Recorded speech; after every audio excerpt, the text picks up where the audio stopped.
For some, it's like, oh, we're still going. So let me show you the live Doppler 13 radar here. We'll show you NDOT camera there. I've got you just to the northwest of downtown Indianapolis. This is just a mess. We've got flash flood emergencies that continue for Delaware, Wayne, Fayette, Union, Henry counties. Flash flood warnings widespread. And then in addition to that, we've got the severe thunderstorm warning. This may be expanded farther east, include more counties in the metro area. Potential with that of 60+ mile/hour wind. We don't need more heavy rain. Unfortunately, you can see this is heading into areas that in some locations have picked up over a foot of rainfall. To put that into perspective, that's about 3 months worth of rain in some locations in less than 24 hours. So this is a very serious situation. We're going to hop over on our streaming channel, Dustin. That's right. We'll see you over on our streaming channel, also awaiting a news conference from the governor. We'll see you over on WTHR Stream.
All right, time now 1 o'clock here. Sean Ash with Dustin Grove. We're going to keep you updated on this situation here. Unfortunately, we've got significant flooding across parts of the area.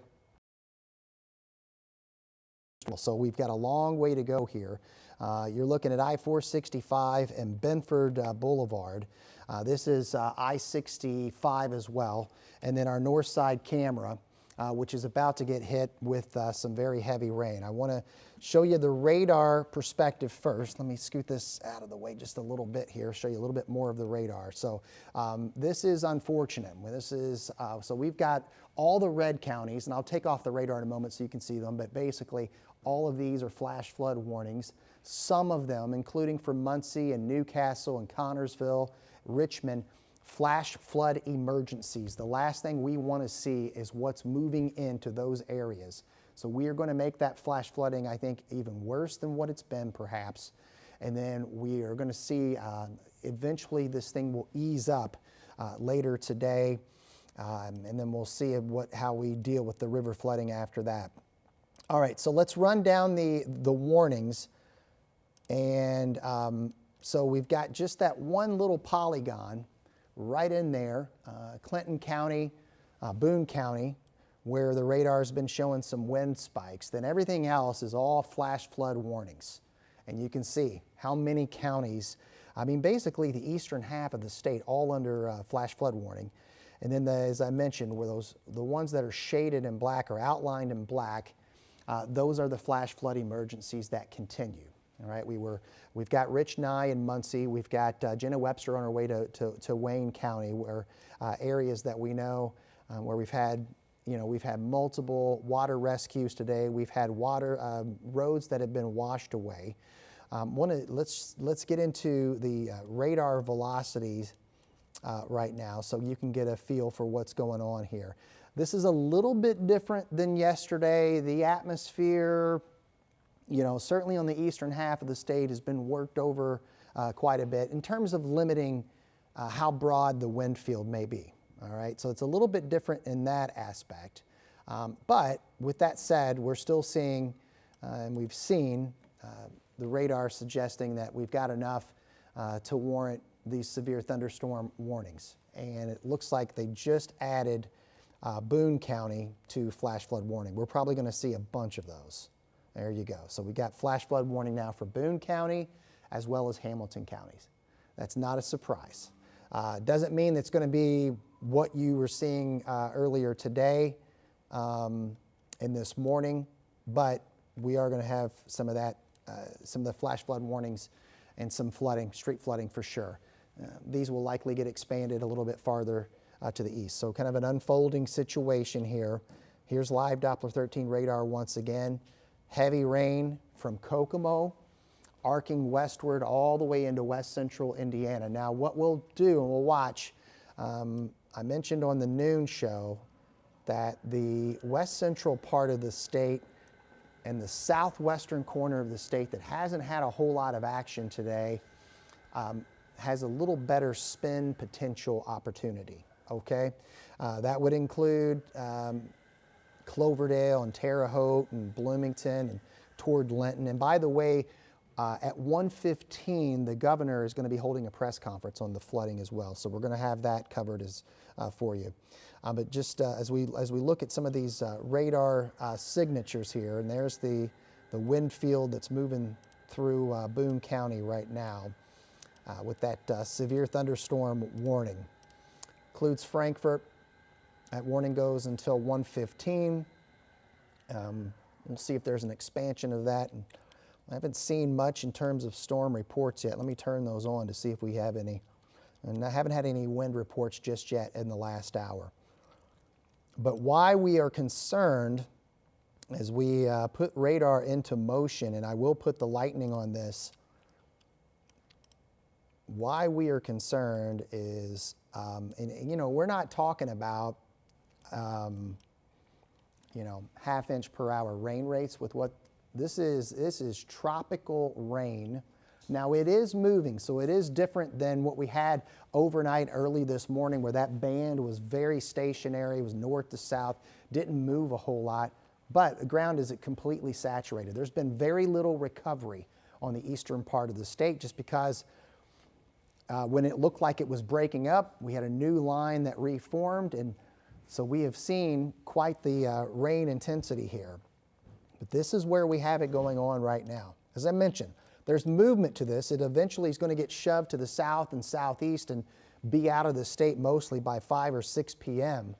But there you go. This is heavy rain over Kokomo, heavy rain over Tipton, heavy rain there over Boone and Hamilton, back into Madison counties, Grant County and move it into Grant County as well. So we've got a long way to go before we can get this out of here. And then you can see how things are pivoting and moving toward east central Indiana. All right. So, I mean, that is just heavy rain. We already have several roads that have been washed away here. And let's see, we are getting some new reports. So let's take a look at some of these storm reports here. This was near Liberty. Yeah, so that was from 12:30. So we're going to start to see a lot more of these flood reports coming in. Yeah, widespread flooding ongoing. This is Cambridge City, 5 to 6 feet of water over Main Street, 5 to 6 feet of water. Numerous businesses. Yeah, this is sad to see what's going on and what's on the way here. That's why we have the flash flood emergencies that have been issued. So this is a catastrophic event. That is not hyperbole to say. And as we look back, I mean, there's just more on the way. That's why at noontime I was kind of hammering home that this is probably going to get worse here. So we're going to be on top of it for you. Hang tight. If you can get to the highest level, sometimes we say get to the lowest level. In this case, it's just the opposite. This is all intense, heavy rain. We hope that we don't get a whole lot of wind damage out of what's moving through right now, but that is certainly a possibility. Let's put the radar in motion. And this, again, the wind field that's spreading in. So we no longer, they've allowed the severe thunderstorm warning to expire. A little bit of good news. We don't want the heavy rain that's coming with it. The brights there, you know, we could still have some gusty wind, certainly could have some 50-mile-per-hour wind, but at least as of right now, no severe thunderstorm warning. These are all now flood warnings that you're seeing on the map here, and all kinds of them, all right? So when will this get out? All right, let me show you future track 13. That's actually, I think it's a little too slow. I think when you take real time to where things are, it's probably way behind by a couple of hours. This is at 6 o'clock, likely going to be way out of the state by 6 p.m. This is moving real fast. And the modeling is not doing a good job depicting of where it is right now. I'll expand this map. By the way, severe thunderstorm watch technically until 5 p.m. It'll be allowed to expire before then. So you can see all of the strikes, you can see all the flash flood warnings. Let me take the lightning off just so you can see the movement a little bit better here. So once we get on this side, let me draw my line here. And this is like our line of severity. Once we get behind this line, the wind threat will be very minimal at best. Near and south of that, you still have the potential for some severe wind gusts, and then obviously all the heavy rain. So this is just about on top of the metro. By 4 p.m., it's going to be south of the metro, and then by 6 o'clock, it should be the leading edge of this should be mostly out of the state here. But we'll have to get through the next several hours. Let's show you a broader radar picture, just so we can kind of see what's going on. And there's the backside of this complex as well. So just like yesterday when Rob and I, so we had the midday complex, early afternoon, and then there was a third one yesterday, if you remember. And it's very possible, if not likely, that what you see in west central Indiana will kind of work down and impact our southwestern counties here as we move into the afternoon. So at 1:10, reminder that we'll have the governor's press conference live here on WTHR streaming channel. That's coming up at 1:15.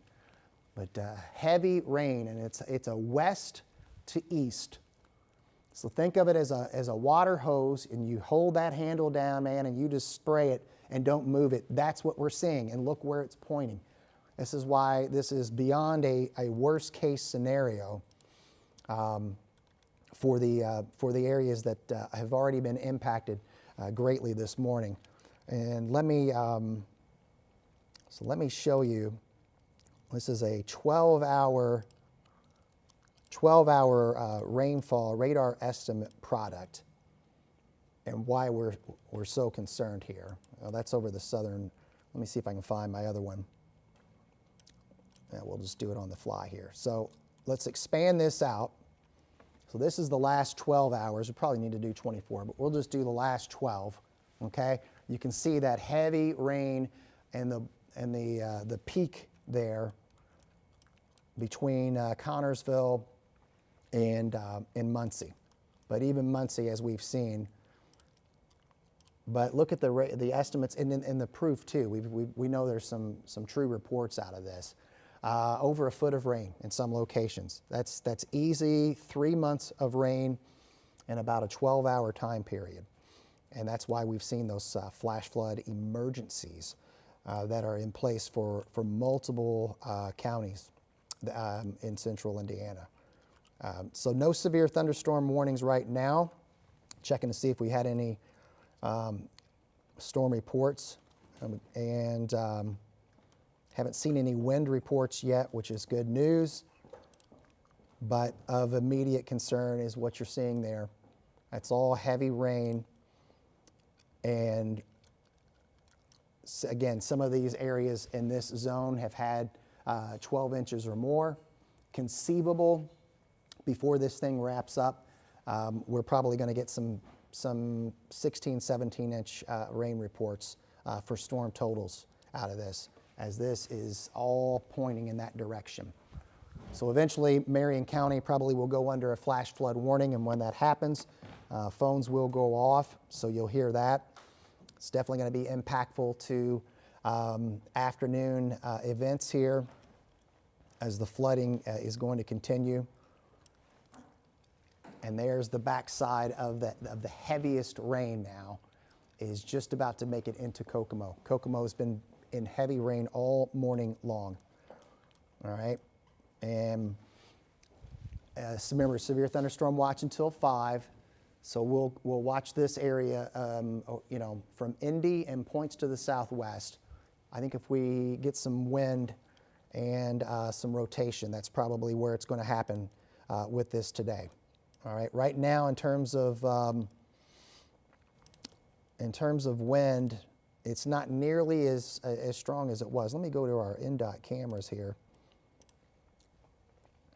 All right. So again, this is on the northeast side, 465 there at I-69, and then here's our NDOT camera on I-65. We'll bounce these around. That's NDOT 1. Give you a different perspective. And a reminder, just in about 90 seconds, we're going to get to Governor Braun's press conference on the historic flooding that's unfolded here in central Indiana, well, specifically east central Indiana this morning. Coming up soon, different one. This is going to be in Hamilton County, US 31 there at 161st Street, where we've got very intense rain moving across the metro area. So impacts to the midday commute, and then impacts to areas that are under those flash flood emergencies. Muncie, Newcastle, Richmond, Connorsville, Liberty, but still several areas that, let me get our warnings back on here, just so you can see the expansive nature of these flash flood warnings, all the way from northwest Indiana, all the way into southeast Indiana, and more of these counties get added. The ones with the black shading, those are the flash flood emergencies. We do not see those very often, and typically when we see them, we only get maybe a half a county. We have full counties that are under flash flood emergencies. That's for life-threatening situation. You can see there, Delaware, Henry, Wayne, Fayette, Union counties, flash flood emergencies until 4 p.m., and those may be expanded due to what we're seeing on the radar right now and what we expect to happen here in the next few hours, as this is pointing right at them here. You guys just keep me updated on when the governor. Dustin, are you good? We're still waiting. Okay, yeah, just let me know, because I'm going to talk until you tell me to stop. But heavy rain goes all the way back into west central Indiana here, and you can see and heavy rain along the I-70 corridor. I mean, I cannot stress this enough that the last thing we want to see on radar right now is exactly what we're seeing, and I wish this thing was moving quicker to the south. That is the case. So as we put this into motion, you know, you can see, like, for example, Lafayette already out of the heavy stuff. This part is moving fast. That part of the line is moving fast. This part is moving much slower, and this part's moving more west to east. So that means we're really going to tack on in the next hour. You know, this alone would be enough to cause flash flooding, but we're putting it on top of what happened overnight and early this morning in the middle part of the day. So this, in my opinion, is a worst case scenario. And then one thing I want to stress, so I'm sorry, say again? Yeah, hop in, Dustin, if you want, boss. Yeah, can you hear me, Sean, Yeah, all right? I Okay, can. so I wanted to just interject real quick. We're awaiting the governor's news conference, which should start in the next couple of minutes. He's about to speak on the response. Primarily, it was going to be on the response to yesterday's severe storm damage up in the northwest part of the state. Of course, I'm sure he'll also address this historic flooding that we're seeing down here in our area. But I wondered if you could kind of help people understand just the gravity of the damage we saw up in northwest Indiana yesterday, and why that's such a big deal. Well, if you recall, during our noon show yesterday, we had a radar with a broad, not a small area, but a broad area of 90 to over 100-mile-per-hour wind. So essentially, we are talking about strong hurricane-force wind, but not over a tiny area. It was over a massive area. Okay, and because of that, the amount of damage. You go from, we've got a few trees, a couple of power lines down to no, there was widespread, not only tree damage, but, to structures. And so that's why that alone was going to be a big deal. And you're talking about, let me double check on these numbers, but the Northwestern, for example, here we are 24 hours later, nearly 90% of Lake County is without power. And that equates to over 180,000 customers. Porter County, nearly 60,000. That's almost half of Porter County. LaPorte County, still even 24 hours later, over 30,000. That's about 30%. Newton County, not as bad, but roughly 20% of the county. So I think that certainly, so yes, but also likely going to have to address the flooding that's hitting. Now, I'm showing you a graph here, and we'll have to update this at some point. So right now we're dealing with the flash flooding rainfall, and we've been dealing with it, unfortunately, in some areas for the better part of the day. That will eventually recede. Flash flooding that's why it's called that, because it happens quickly, and once the rain stops, the flash flooding will go down. Unfortunately, in some areas, what's going to go up will be the rivers. Now, that is a slower process to go up. It's a slower process to go down. This is the West Fork of the White River, so Alpine, near Connorsville. And so major flooding at that gauge is 19 feet. The forecast, which is going to subject to change here, is early Friday morning over 4 feet. And Matt Standridge brought this to my attention. At that level, there's going to be a lot of structures in Connorsville that are going to be in water. So this is a concern that we're going to have, not only for that particular region. A lot of those counties in East Central Indiana, we may go from historic flash flooding to potentially historic river flooding in a matter of days here, Dustin. That's why. Yeah, so there you go. Rob says we got a new flash flood warning for the metro area. We figured that was on the way. And let me hang tight here. Let me switch over to this. Yeah, so there you go. So flash flood warning, that was expected. We'll give you the expiration time on that. It's going to be till 4:30 at least. And so what does that mean? Are we talking about the same thing that Muncie? And no, we're not. It's a quicker moving system, but you better believe we're going to get into a bunch of street flooding, and it'll be areas that typically have street flooding. All right, so that is not a surprise to see at all. Here's live Doppler 13 radar.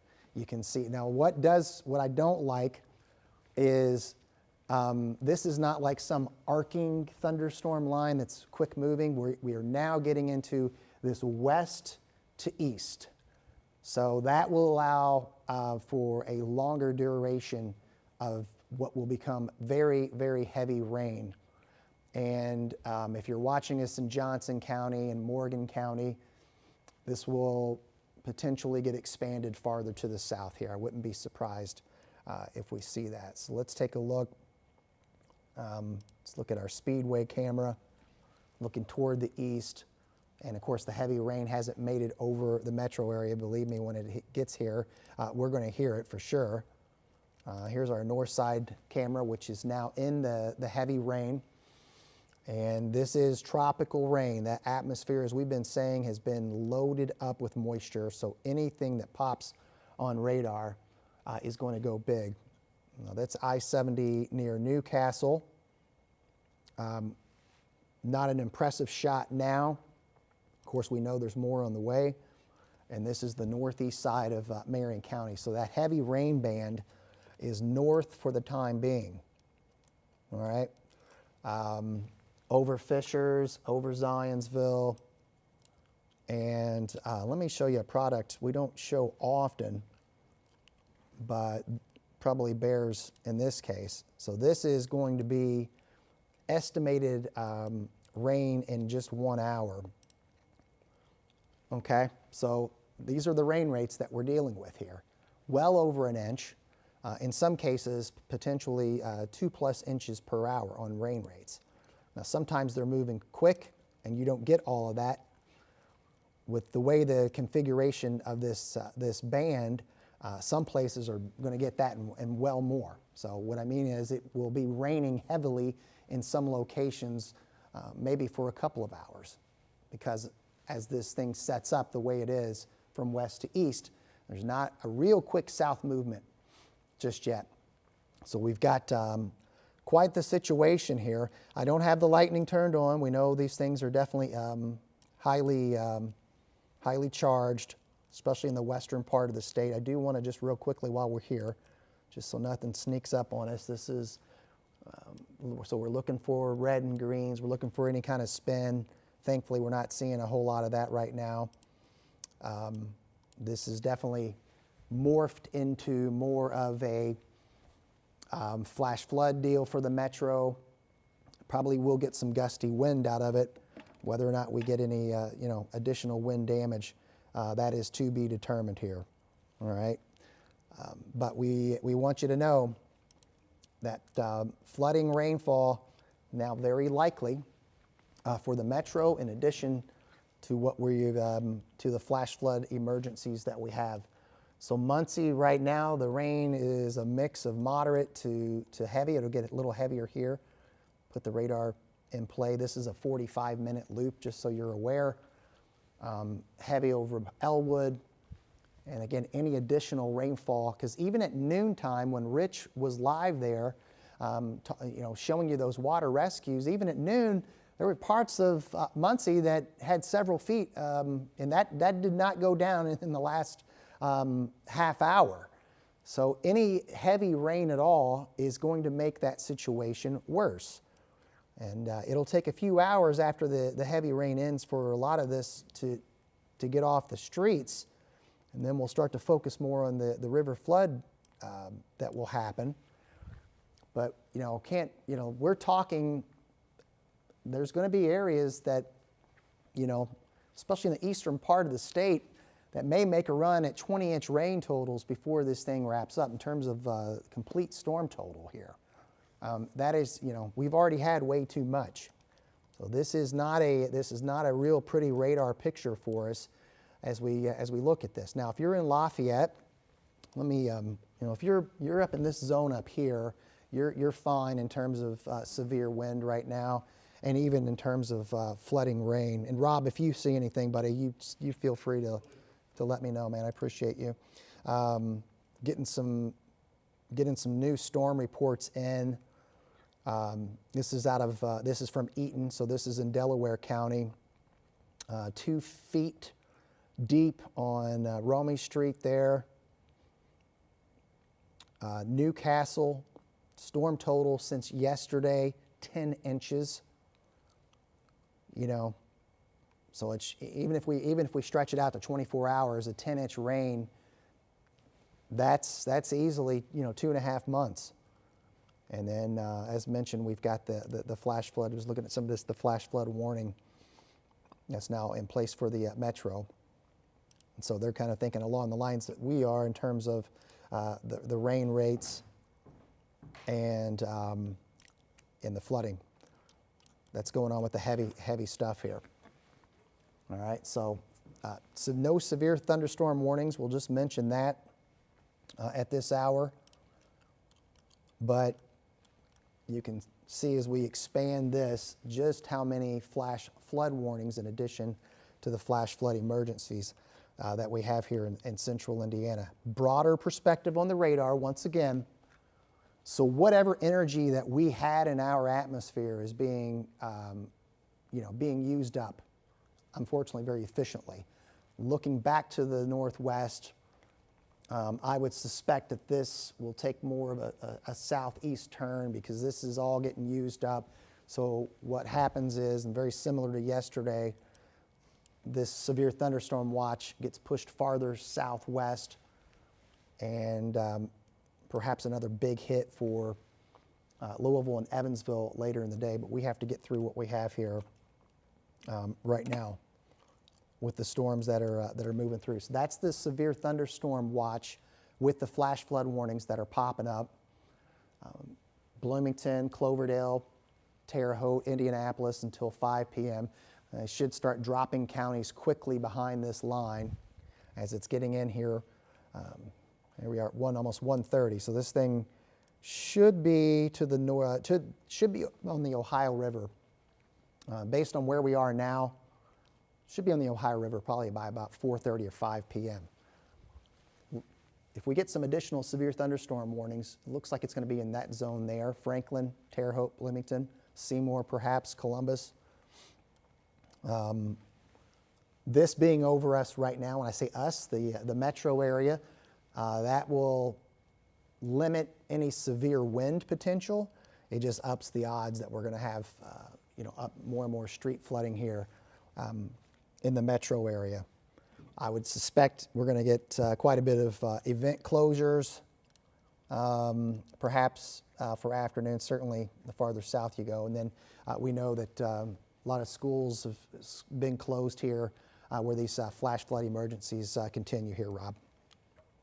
Yeah, Sean, so I'm over on traffic computer, by the way, for our production staff. Let me talk about a couple of things here that I've been noticing, give you a chance to kind of reset and break. I want to mention a couple of things. I've been listening to what Sean's been saying, getting updated on what's been happening, and I've also been looking ahead because I think that's a little bit more importantly. And Sean, this has been interesting to look at when you talk about what's going to be happening over the next 2 to 3 days, because unfortunately some of the new data that's coming in is suggesting that we are not done with this even through Friday, and I've got some kind of concerning data that's just come in about Friday. Let me show you where we are right now. I know we've been seeing this a lot, but I wanted to dive in. These are the areas, of course, that have seen the most rain, estimated within the last 48 hours. So there may be some additional rain on top of this that fell outside of that 48-hour window. It goes back from 48 hours earlier than right now. So you're talking Monday at 1:30. So anything that fell before that is not included within this total. And I just clicked on a couple of locations just to show you some of the estimates.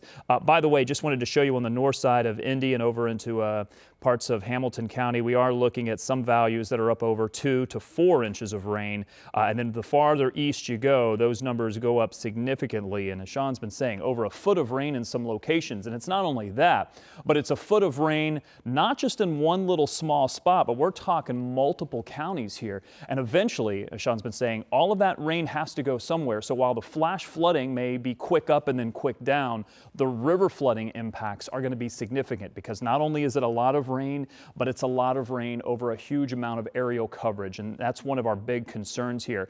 That has already fallen. There's going to be more on top of that. There's a quick look at those warnings again. Flash flood warnings. These are likely going to be expanded both aerially and temporally. In other words, we're likely going to see more coverage. We're also going to likely see this extended out in time. That's why I'm not necessarily including the time frames or getting into the specifics, just because, well, that's going to be changing very quickly. Just assume that if you're in the central Indiana viewing area, you are going to be dealing with flooding, especially if you're anywhere between Indianapolis and Richmond at this point. Likely going to see more rain on top of this. Here's what's falling currently, and yes, there is some lightning, lots of lightning out there with this. Thankfully, no severe thunderstorm warnings at the moment. But of course that can change. We're going to be watching that one line, especially as it drops south of Indianapolis. As Sean's been mentioning, I'm glad to see there's at least some movement, but I still don't like that east-west axis that we're looking at. What I'd like to see is more movement farther to the south and less movement side to side, because unfortunately that's going to put all of these areas that are outlined in black, those are the flash flood emergencies, that's unfortunately going to put them back under a lot of very heavy rain, and that is not what they need right now. They need a break. They need the rate to come down, because when it comes to flooding, it's all about the rate. It's not necessarily how much rain has fallen, but it's how much rain has fallen in what amount of time. And unfortunately, this is about 3 months, maybe more, of rain that has fallen in that short amount of time. Let's get to what's going to happen from here. And I'm using one of our short-term models because I think it's done a great job. It's got this pretty well located correctly, although I think it's about an hour to maybe 2 hours too late. In other words, temporally, it's actually thinking that that line's going to be just south of Indianapolis by 3 o'clock, and I think it's pretty much where it is right now. So it may be about an hour and a half too delayed. Having said that, though, let me show you what we're expecting. Thankfully, some movement here to the south as we get into the afternoon and evening commute. Hopefully a little bit of a break, but the areas that are down to the south that have not yet dealt with a lot of flooding, I think you're going to have your chance, unfortunately, as we get into tonight and tomorrow, because there's going to be more showers and storms that are going to redevelop over those same areas. Unfortunately, look what happens as we get into sometime Thursday and Friday. We get the same axis, and Sean, this is what really had me a bit concerned when I was starting to look at this. We get the same axis that we've been dealing with for the past 4 days that may set up yet again, sometime early Friday morning, maybe late Thursday night, and that may sit there for most of the morning into the afternoon. And if that's the case, we could be talking about... Which model is that? Just curious. That's the extended HER model. Yeah. Yep, and I happened to, because admittedly I didn't get a ton to analyze this morning when we came in, but I did look at the European, and I'm actually, I was worried about Friday as well. Not only that, but also an arcing line of storms maybe later in the day. Yeah, so this pattern, it's stubborn, it's not moving, and it's persistent. It continues. And Dustin, if you have anything to add, or if we hear from the governor, just let me know, please. We're still waiting on the news conference from the governor. It was set to start at 1:30. It's not unusual for these things to be delayed, so it should be happening any minute. I wanted to jump in here, guys, and talk about travel advisories. And it sounds like from what you're saying, we may be under these travel advisories for a while with more rain on the way, but I'm just looking at Indiana's Homeland Security travel advisory map. We've been talking a lot about Henry County. They're under the red travel warning, which is the highest level of travel warning there can be. That's basically saying don't go out just because there are so many roads closed. Delaware County, and there you can see it on the screen there, that's the one in red. Delaware County under the orange warning, which is the next level down, which is basically saying only go out if you need to. A couple other counties also in orange, and then you can see a number of counties in yellow as well. Fayette County, State Road 121, about 2 miles southwest of Connorsville, closed in both directions because of high water. In Wayne County, State Road 1 between US 40 and Milton Road closed indefinitely because of high water. And then in Delaware County, where we saw Rich Nye during our new news with those water rescues, they had rescued or evacuated up to 50 people in a 5x5 block area of Muncie. Other parts of Delaware County impacted as well. An entire stretch of State Road 28 from I-69 over to State Road 9 is closed for a while. And if you are watching in the Yorktown area near Muncie in Delaware County, as of 12:15 this afternoon, I want to list a couple of roads that are impassable right now. You got 500 north of the Elks, Lone Beach, Jackson east of 15, that's a busy road normally, Woodbridge, and Finlandia. Just kind of a snapshot, Sean and Rob, of the countless road closures right now as emergency officials are reminding everybody around there to not chance it. Be smart about this. And here's the problem. Here's the problem. The areas that have been receiving so much rain are relatively rural areas. Relatively. I know there are some areas, Newcastle's been dealing with a lot of flooding. The problem when this gets into the metro, as it is right now, is going to be that, unfortunately, Metropolitan areas do not handle flash flooding as easily as rural areas, and here's the reason why.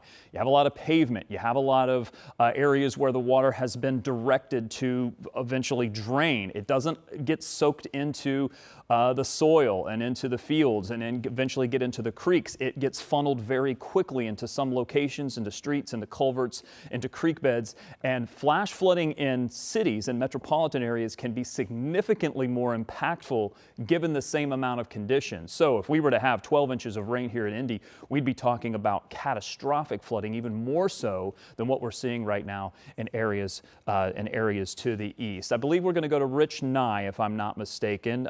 Rich Nye is out in the field. Rich, Did you lose let's go to IFB? You still have it? Okay. Lost it for some reason. Hey, welcome to Muncie. I lost communications for just a moment there, so I'm sorry about that. But we are on Vine Street in Muncie. We've been here all morning and now throughout the afternoon, and it has been raining all throughout that time. Still a heavy rain falling in Muncie, and you can see how much this street has flooded. Again, this is Vine Street, 17th and Vine Street, and in this area, about a 5-by-5 block area, the Muncie Fire Department has been evacuating folks from their homes, because you can see just how far the water has risen up on some of these homes. Some of these people are being rescued from their homes with a foot of water inside their homes. The street, if Chris can show you down this street, about halfway down the flooding before you see the other fire truck on the other end of the flooded area, there's a car there, and you can only see now the top of that car. Shows you just how deep the water is here. And this is the flooding that we're seeing in this area in about a 5-by-5 block area. They've been using this inflatable boat to rescue folks, bring them out. We've seen lots of people who've been brought out with their pets. Lots of pets have been rescued, and those folks are being taken to a temporary shelter. And we're going to find out more information about what's going on in Muncie right now as I walk over here to what's become the mobile command center. This business owner here was gracious enough to let the fire department use this garage to stay dry and to bring people after they've been evacuated from their homes. They've got the mobile communications set up here. Where'd Paul go? Here comes Paul. Paul Sykes with the Muncie Fire Department has been gracious enough to keep us updated throughout the morning and afternoon now. Where do we stand now? And you told me just a moment ago, we've got a concern in another area of Muncie, right? That is correct. They told us that the White River looks like it's getting close to overflowing some of the levees in some of the parts of town over by at the end of 12th Street area. So that is a concern right now, especially with radar indicating there may be some more rain headed to our area. So are you asking people in those areas to go ahead and leave now, or what's the advice? I think a voluntary evacuation order has been put in place. We can't force them yet, but we highly recommend that they do, because our resources are stretched thin. We have other departments, Yorktown Fire, Volunteer Fire Company, they're bringing in a boat to help us. I believe it's East Madison is bringing in some companies to help us. So we've reached out to volunteers and other paid departments to come and help us in our time of need. Now we're here on Vine Street. Have you pretty much cleared out this area, or how would you define the status of evacuations here? Everybody who wanted to get out in this area right now have been evacuated. There are still people who are refusing to leave their house.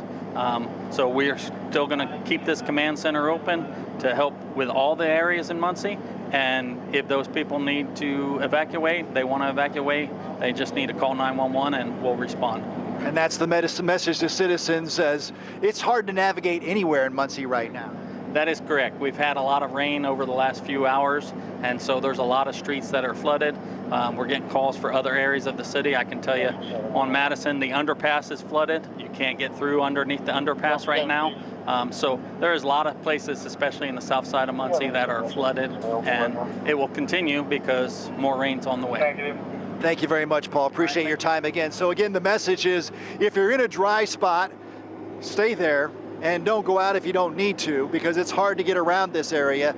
And if you are in a flooded area and you need help, or you are afraid that you might be flooded soon, now may be the time to get out of there. And if you need help, 911 is available to help continue to evacuate people from these flooded areas. All right, hey, Rich, quick question for you. We're concerned about everybody's safety in Muncie, but we're also concerned about you. Can you talk a little bit about where did you and photographer Chris Webb park, and do you need to get out of there at some point? I'm sorry? They're asking you a question. Okay. I'm sorry, I've lost communication, so if you want to relay a question to me, hey, it's live TV. I'll have Chris tell me what you're asking. Where did we park and are we in trouble? One more time. Park and are we in trouble? No, we're in good shape. So we're parked where the fire engines and the fire rescue and all of the first responders are parked. So we're good. We're on high ground, but as you can see, that high ground is being invaded. Just to kind of give you some perspective, when we got here this morning, the water was way beyond where the boat is where the water stopped. And now it's come right up to, you can see the building that we're in, the water has come right up to our building. Fortunately, this building is built up a bit, but you can see the water is, I don't know, 6 inches at least maybe there. I mean, I've got on my waders, I can show you. Yeah, I mean, it's a good 6 inches to a foot right there. So, still raining too, obviously, and we know that more's coming. All right, Rich, thanks. You guys stay safe. And Rob and Sean, we can hear the downpour downtown Indy outside of our studios right now as well. Have a severe thunderstorm warning for parts of the metro area, so let's get into that.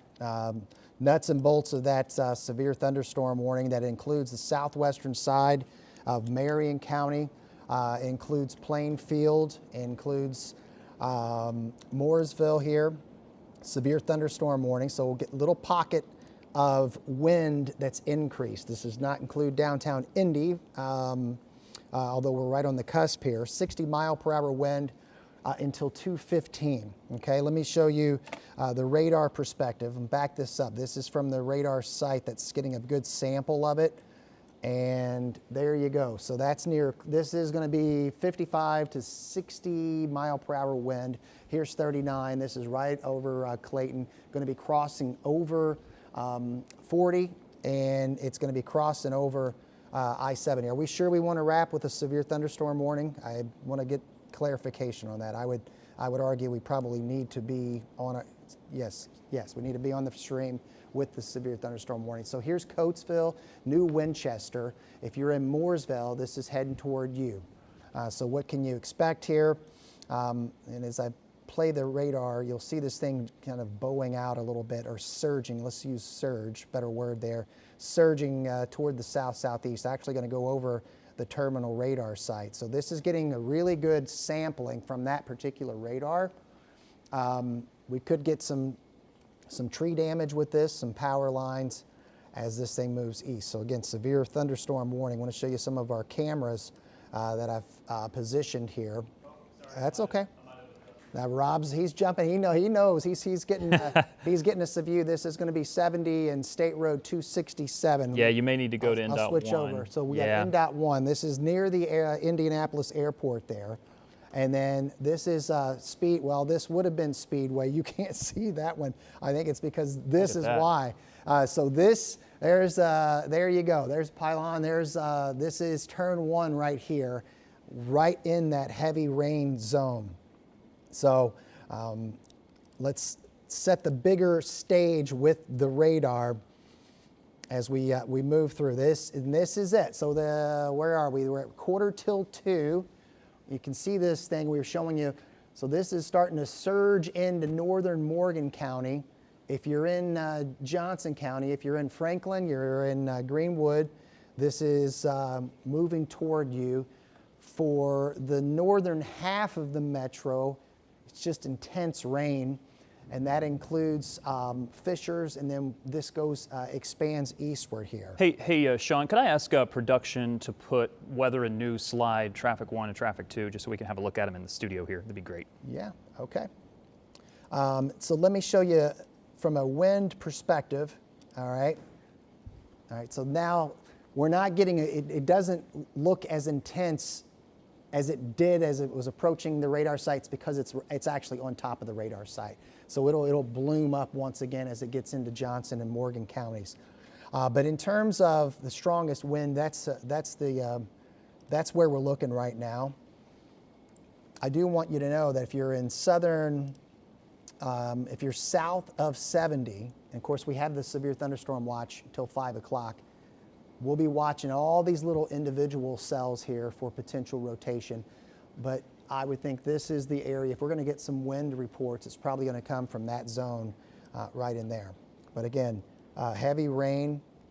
We good on, oh, I see what you're saying. Yep, let me show you. So this is I-70 again, out near the, well. Yeah, I think the Stand cameras by. There we are go. coming in and out. Yeah, with this is 70 speed. State Road 267 there, as we now have severe thunderstorm warning for parts of the Indy metro area.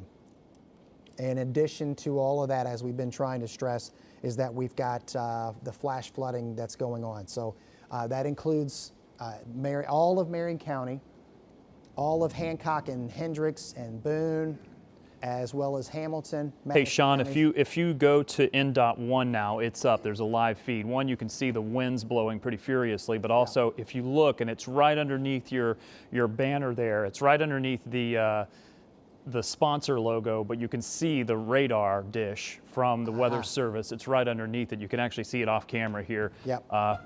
From this monitor. I know it's off camera. Oh yeah, oh, it's underneath. Yeah, it's underneath, right there. Underneath our logo here. Yeah, so that is the radar dome. So this is why it's getting sampled right now. There you go, though. Very very heavy rain. And then let's get back to the terminal radar site, which I don't know why it does that, but so it's getting hit with the strongest wind right now. Hey, yeah, okay. You see? Yep. And then eventually, so I'm just going back and forth. So there's the terminal site, and so here's Mooresville. So as we play through, you'll see that, when I say that, let me show you, this was just a few minutes ago, but let me show you what we're, so, and again, it's getting sampled in the lower levels of the atmosphere, so we feel a little more confident that, over 40, 45 plus on what we're seeing here. It may have some higher pockets as well. Something to keep in mind with this situation too, since we've had multiple rounds of thunderstorms, the ground obviously is very saturated. So trees that might have taken a 60 to 70 mile per hour gust to come down, that threshold might be a little bit lower due to the fact that we've got more saturated ground here across central Indiana. All right, so, but very, very, very heavy rain. And we were seeing Rich's live shot, so he was in Muncie. We do have Jenna Webster. She's not live, but she was, before the noon show, she was making her way out to Wayne County. But this is probably going to be the main act for the Metro today. 2 o'clock, it looks to me that it's starting to pick up a little speed, a little southeastern speed to it. So conceivable by 3 p.m. It's south of I-70. And then we need to get this thing moving quick so we can get this batch of rain done for those flash flood emergencies, of which for Delaware and Henry, Wayne, Fayette, Union counties, those are going to go till 4 o'clock. May need to be extended, likely, in fact, may need to be extended. Probably maybe might transfer at some point to more of a flash flood warning. But we do have flash flood warnings right now in progress for most of the metro area. And then there you go. So we're starting to see some new storms popping up there. Let's get in a little closer here. What's interesting, Sean, is that the amount of rain not only that's falling here at the station, but typically when we get a storm like this, it comes down quickly and then it's over in 5 minutes. Yeah. That is not the case. It has been raining like this for 20 minutes, and I can't imagine how much rain we've picked up, probably at least a half an inch. But keep in mind, areas to the east have been seeing this for hours and hours and hours. So an impressive amount of rain, even here at the station, just from what we can hear on the building top. Yeah, and that's the problem that we get into in these highly moist. I mean, because we use all kinds of parameters to gauge what kind of, we call it juice. What kind of juice are we going to be dealing with in these storms? And there's one value. Its technical term is a precipitable water value. Those have been very high. In some cases, 2 inches plus. So when you have that type of air over us, yes, we get into these situations where we can have 1.5 inch, 2 inch plus hour rain rates, and sometimes higher.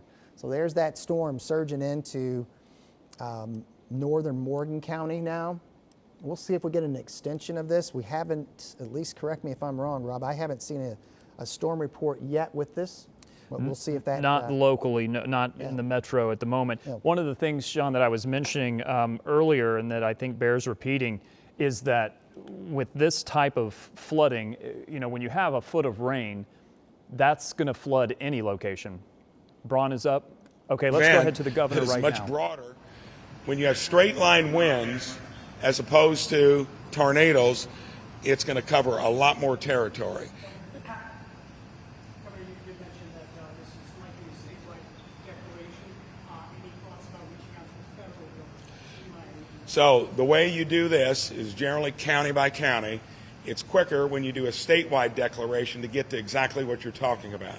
And once we assess it, it'll take up to a week to see where the damage is, how much, and everywhere.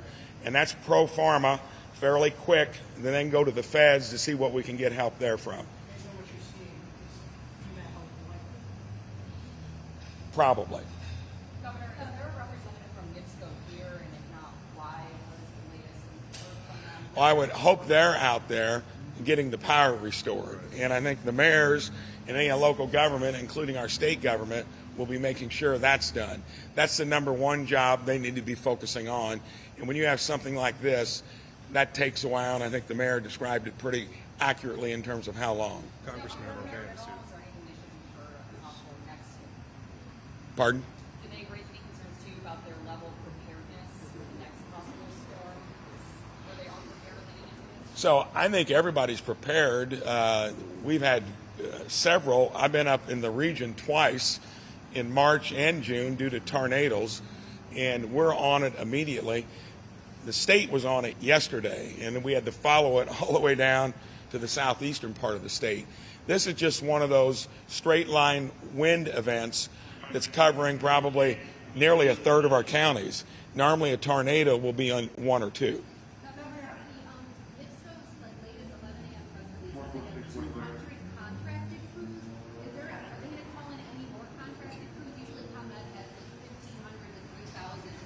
So we'll be checking with them to see that they're going to get the right amount of resources. They are the utility that's been hit with the most damage, so all of us will be throwing everything and the kitchen sink at it to get it done. So it's for them to make sure they're communicating with us, and they are prepared for stuff like this. This doesn't happen often, but you got to be prepared for it, and we will be touching base with them constantly on it.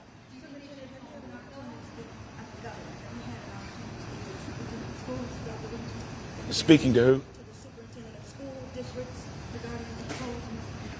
So when it comes to schools, any other businesses, they're going to be impacted by it. Just like when we were up here last, and it happened at a school that got at Andrian. There was a lot of damage in one place. And I walked through that building, and I was surprised. All right, we've been listening to worse. Governor Mike Braun and other state emergency management leaders responding to the Indiana storm damage, not only that we've seen today, but also yesterday. The severe storms specifically up in northwest Indiana. You heard Governor Braun mention that straight line winds damaged areas in nearly a third of the state's counties, which Rob and Sean is definitely a broader area than what we would see, say, for a tornado, which would be a more confined impact. Yeah, absolutely, and that's the thing. You know, so when we're talking tornado, you're right, Dustin. It's, you know, I always tell people, be careful. You know, some people are like, I don't want a tornado, and we don't want any tornadoes. But typically, despite the fact we've had a record number of them, this was just a big wall of wind, 90 to over 100 miles per hour in a highly populated area, by the way, might add. So that was the situation. Speaking of situation, so our cameras improved a little bit there at the Motor Speedway, not much. So we've got a couple that are positioned. This is I-70, so we're in Johnson County here. This is along I-69 as we watch the severe thunderstorm warning continue for portions of the metro area. And we continue to watch radar here as we get some new scans in with the storm bowing out a little bit there, cutting along 67, going through Mooresville. Now, keep in mind, we're not getting a good sample now because, unfortunately, the storm is over the radar, so we're not going to get a real clear picture, but potential of some pockets of 60-mile-per-hour wind with this, in addition to, obviously, the very heavy rain that's happening here. Very heavy rain, I might add, in areas that, frankly, don't need it. So this is the latest with the radar sequence. We've been doing continuous coverage because of the historic flood event that's been going on. We've got Rich Nye in Muncie. Jenna Webster's going to be in Wayne County. We also have Ella Rhodes, who's going to be around the metro area, covering any potential flooding. We're going to get some. How bad is to be determined. This thing is starting to pick up speed a little bit, but these rain rates are extremely intense here. Now, I do want to take some time on the radar just so we don't get anything, so we'll look for any red and greens next to each other here. And if, I've been saying essentially this particular zone, if we get some spin potential, that might be where it's going to happen here, but we have to watch it. But generally, Rob, flooding rain, possibly with just a few, strong gusts embedded within it.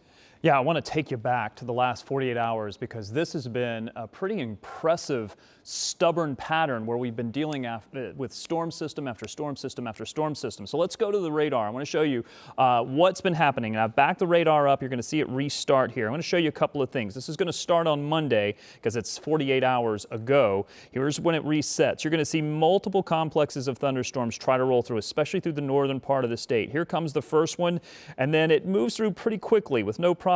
Another one starts to develop in the northern part of the state. There's the heavy rain. This is Tuesday when we had 1 and then 2 and then a third will develop here. And then watch this. Watch especially around the east side of Indy. Right about here, this is early this morning, and then this area just gets pounded with rain hour after hour after hour, and you even have these bands that lined up, and that's why we have all of the flash flooding that takes place. What the governor was talking about is going to be sometime on Tuesday. This is about midday. Sean, I think you were in the noon show on Tuesday. Watch right in this area. You're going to see it sweep across. It's not this morning batch. It's this right here that moves through and pushes across the state. That's what caused all the damage in Lake County. And again, it's just been this one system that's kind of been draped across the area. This is what's really been just a focal point for all of these storms to move through, especially with this area into the eastern part of the state, when once that boundary doesn't move very much, we just get a ton of rain. I also want to show you what's been happening a little bit closer in. I've been watching. That's the flash flood warning that's going off. Yeah. So your phones are probably going off at this point because of that flash flood warning. It looks like, Sean, they haven't upgraded that, have they? Well, I will tell you, we got an upgrade for Madison County, okay? I will tell you that. They changed it to considerable, it looks like. Yes, considerable for Marion County, but Madison County is now under a flash flood emergency. Okay. All right, so that's now 1, 2, 3, 4, 5. We have now 6 counties with flash flood emergencies. And there you go. So this is going to be Anderson, it's going to be Elwood, the whole county, all of Delaware, all of Henry, all of Wayne, Fayette, Union counties, and then the tagging for Marion County is now considerable. What does that mean? Well, it means that we're definitely going to have flash flooding here, and considerable potential, if you will, that we're going to get some, we're going to get street flooding out of this. So, And it doesn't take as much for the metro. yeah, it's just going to happen. I mean, it's too much too soon. We don't need, the 8 or 9 inch rain out of this. This is considering what we had yesterday and the day before. So we've got that going. That's the flash flood warning. But that's why your phone, you heard everyone's phone went off at the same time because it went from, just like with the severe thunderstorm or tornado, there's different levels of the warnings.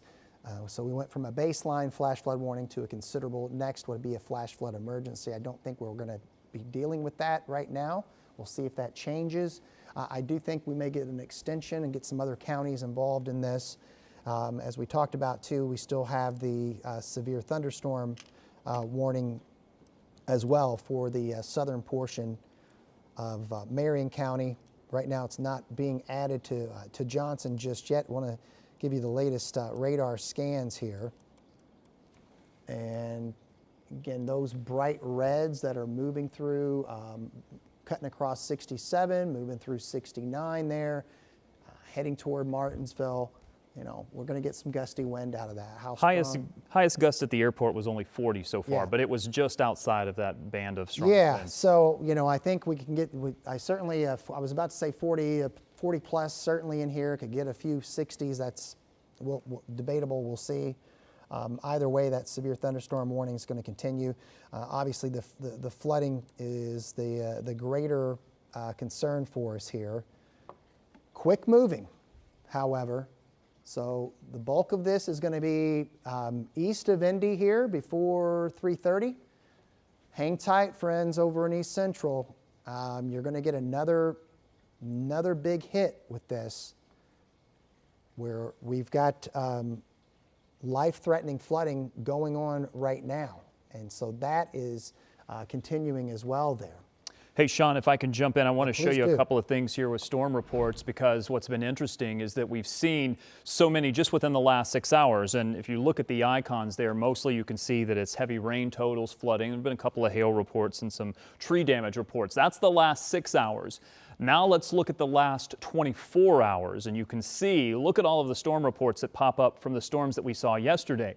The damage, the downed trees, the downed power lines, the additional heavy rain. Now let's go back 48 hours. There's 24 hours. Now let's go back 48 hours, and you add on top of that what we've already seen there, and you can see this is an incredible amount of damage reports. Trees down, hail reports, flooding reports, and different locations dealing with different types of impacts. We're probably going to see a lot more of these. Most of the flooding reports have been east and north of Indy. We may start to see that become much more prevalent across parts of Indianapolis and areas to the south over the next 24 hours because, as we said, that axis may drift a little farther to the south. Unfortunately, I think it's going to put it over Indy, at least in the short term for today.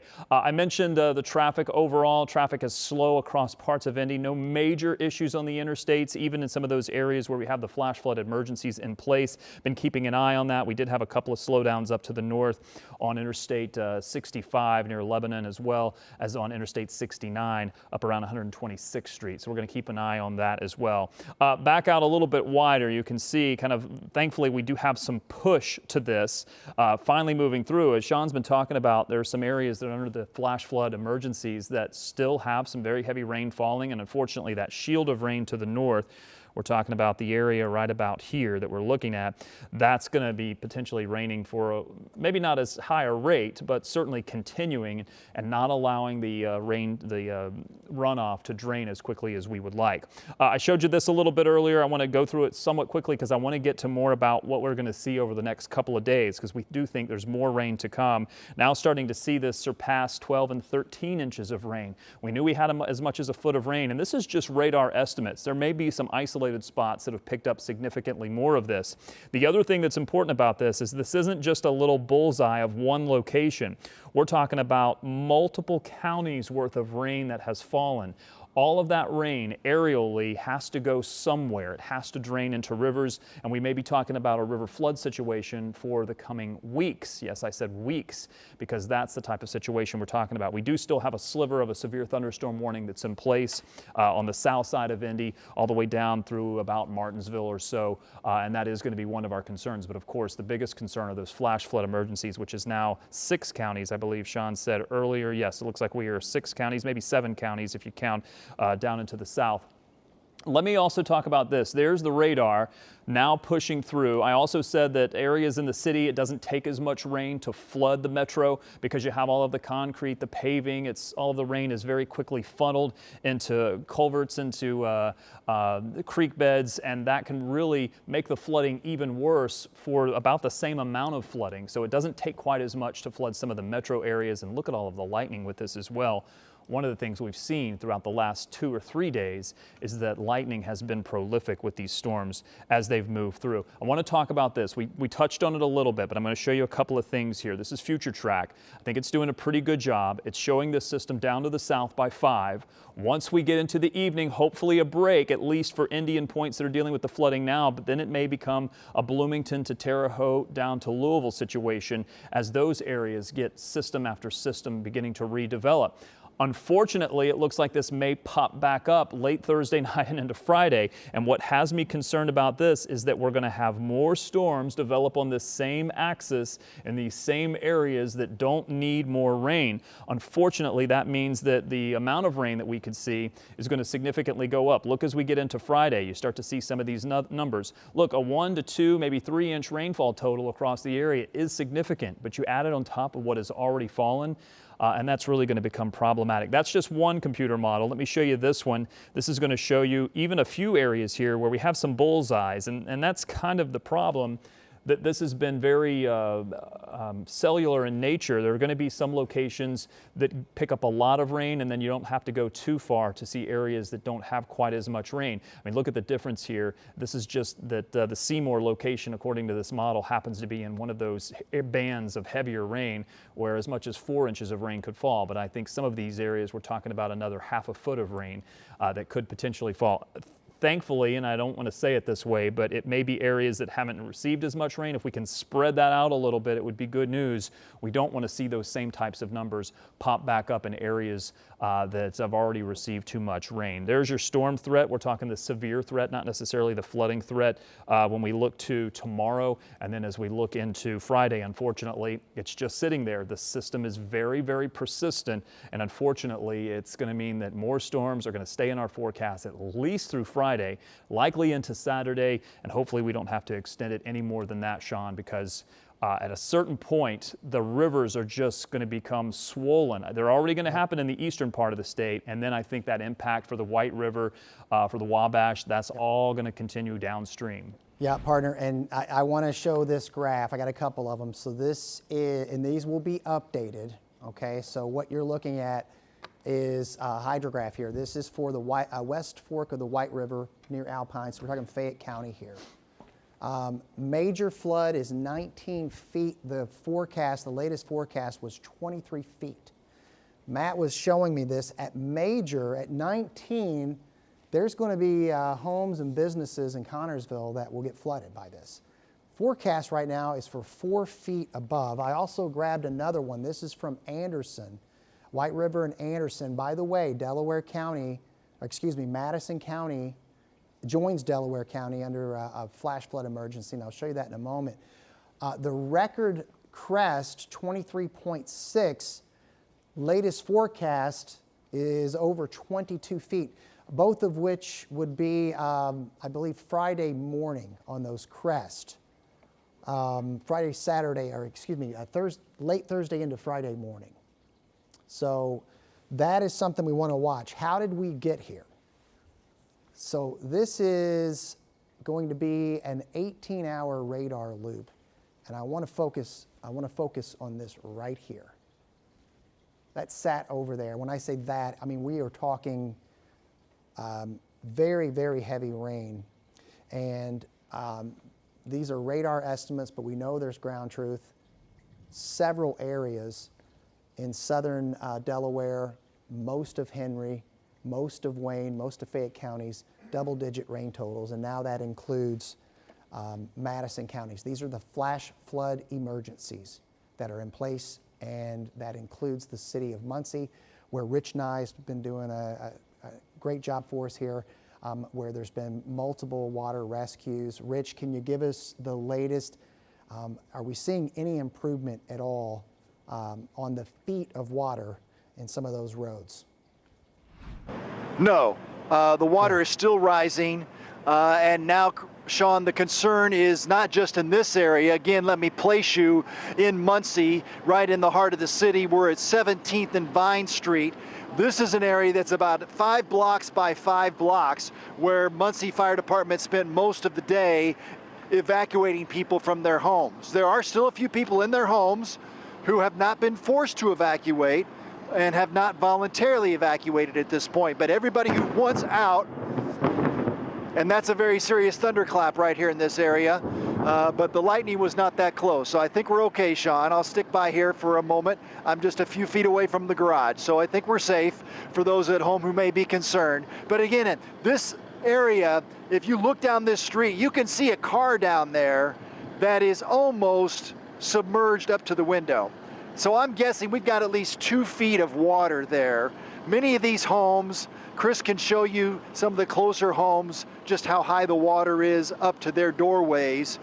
Those homes are standing in water, and everyone in this area has been evacuated who wants out at this point.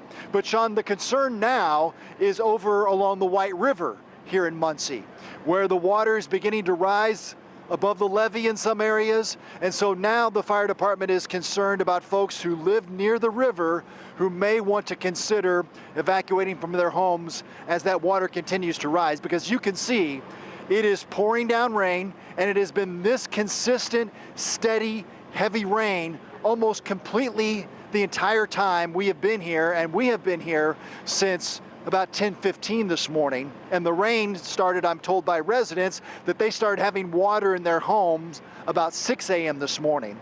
So what is that now, 8 hours or more of consistent heavy rain here in Delaware County, Sean? Yeah, and Rich, by the way, I just checked the river gauge there in the White River. It's in minor flood stage. Forecast, this is subject to change, for a major crest of 15.5 feet tomorrow morning at 8 a.m. Now, again, that is subject to change. I will tell you, as we look back at historical crest, or if it gets to 15 feet, what happens is, according to the hydro site, is evacuations may be necessary of residents of East Burlington Street, south of 12th, State Road 32. So we'll wait and see, but yeah, this is what our concern is. We're, at some point, we transition from this historic flash flooding to potentially, in some areas, potentially historic river flooding. And then as Rob was showing you, the configuration tomorrow may be a little bit different, but there's the potential for more scattered storms, and then we may have multiple rounds again on Friday. So this is just not a great situation for us.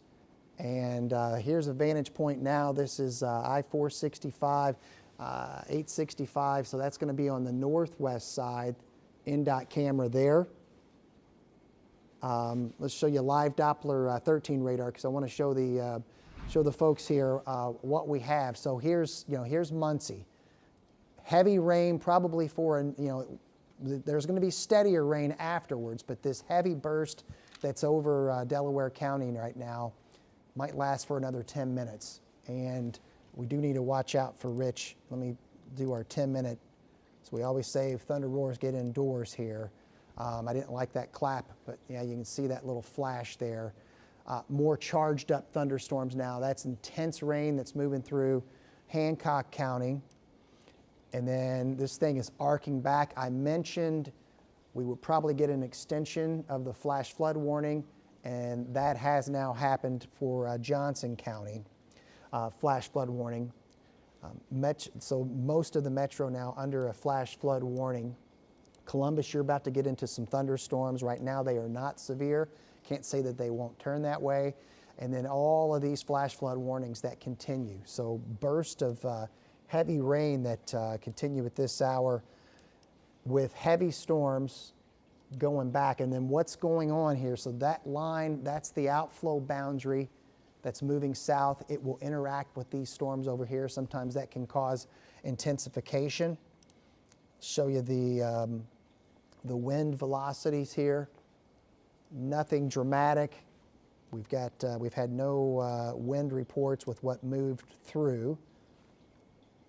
Although we do have a new flood report. Let's get caught up on some of these flood reports. That's out of that was from earlier this morning. Hang tight. Let's just do 1 hour reports just in case we get any new ones. I also want to look at let's look and see if we've got any twisting going on. And not seeing anything remarkable just yet. Let's hope that trend holds up. So once again here, as we keep our coverage going on the WTHR streaming channel, as we've got the latest in this series. Rob, is this number 4 in the last 24 hours? I think it's number 4. The waves, you mean? Yeah. I think it's 6. Oh, we're at 6. Yeah. Okay. Oh, in the last 24 hours. Yeah. Yeah, 4 in the last 24. I guess that doesn't count the day before. But unfortunately, and let me just show you. Let me show you this 18-hour lapse. And when I woke up this morning and I saw what was happening, it's just incredible. We don't see this very often, to be in that kind of configuration where you get the intensity of the rain to literally sit there in that one location. I'm counting because it started roughly around 2. I mean, it was there for, easily 6-7 hours and longer. So just an incredible scene. And then this is rain estimates. So we know for sure that we've had some storm reports that verify what we're seeing. And so not a surprise, but I think saying unprecedented in terms of the amount of flash flood emergencies that we have at once, and I would have to dig into the records. Just in my recollection of working in this market, I don't recall this many flash flood emergencies at the same time like this. And we've heard from multiple people this morning. The mayor of Newcastle, never seen anything like it. Wayne County, Richmond's there, Connorsville as well. Which reminds me, probably should check our camera there, Rob, in Connorsville, see what that looks like. But these are the flash flood emergencies, and now we've got a new severe thunderstorm, some new severe thunderstorm warnings that are in place. Let me give you those. Pass along. So this is going to include Shelbyville, Morristown, Rushville, Greensburg, the eastern part of Johnson County. Potential for 60-mile-per-hour wind. In addition to the heavy rain that's falling now here. So that's the latest severe thunderstorm warning. That's going to go until 3:15 as this starts to arc out. All right, so there you go. Starting to pick up a little bit on the forward speed, and sometimes when that happens, you can get into a situation where that forward momentum can then get transferred down to the ground. So let's check on a few locations here.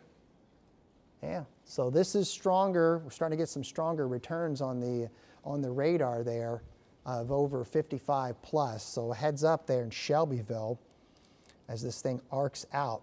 I'm getting a new. In fact, let's get in close there because we're starting to get a few stronger pixels. We'll see if that's a legit artifact or not. Oh, that's interesting. Yeah, Yeah, so just looking at what you're showing there, Sean. Yeah, so we're getting a few. Hang tight here. We might want to see if we can get a camera near Shelbyville. Efforting. As this thing marches east-southeast a bit. Yeah, heads up there, Shelbyville, southeast of Fairland now. with the radar in motion. And heck, I would say, I know it's outside of the warning, but NDOT 2 is set 74 at Knightstown Road, winds picking up there. okay. NDOT 1 is still processing. Yeah, there's NDOT. Yeah, there you go. So some gusty wind. You can leave it on my computer if you want. I do have access to those. Yeah, that's there in Shelby County,